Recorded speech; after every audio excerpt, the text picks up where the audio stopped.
Morning বন্ধুরা, অর্ণব মন্ডল পেজে আপনাদের সবাইকে ওয়েলকাম।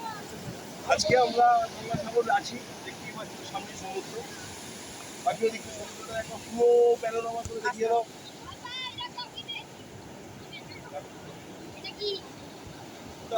বলছি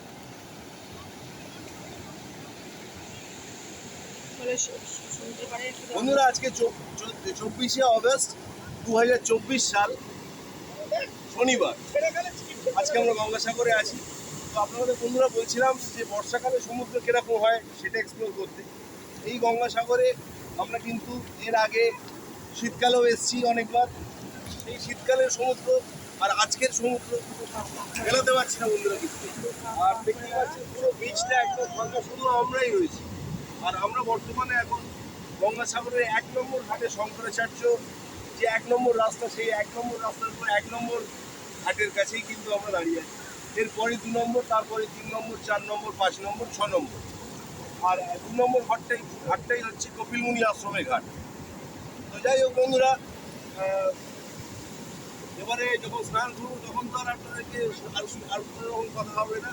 এখন আমরা গিয়ে ব্রেকফাস্ট করবো, তারপরে আবার সমুদ্রটাকে এনজয় করবো, আর সঙ্গে আপনাদেরকেও করাবো। আর বন্ধুরা অবশ্যই আপনারা লাইক, কমেন্ট, সাবস্ক্রাইব অবশ্যই করবেন, আর অবশ্যই গঙ্গাসাগরে আসবেন। এটা আমাদের নিজেদের প্রপার্টি বন্ধুরা। বাকি ওদিকটা একটু দেখিয়ে দাও। এই যে গত রেমাল ঝড় এসেছিল, এই ঝড়ে বন্ধুরা এই সমস্ত বোল্ডারগুলো কিন্তু সব ভেঙে দিয়েছে। এগুলো কিন্তু সব পার ছিল, টোটাল বোল্ডারগুলো সব ভেঙে দিয়েছে। তো যাই হোক বন্ধুরা, প্রকৃতির ব্যাপার, প্রকৃতির তার উপরে তো আর কেউ নেই।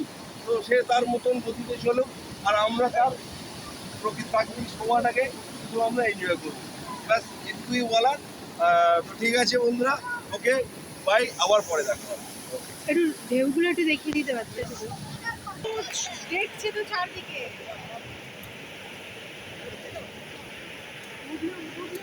একটু এগিয়ে যাই আমরা।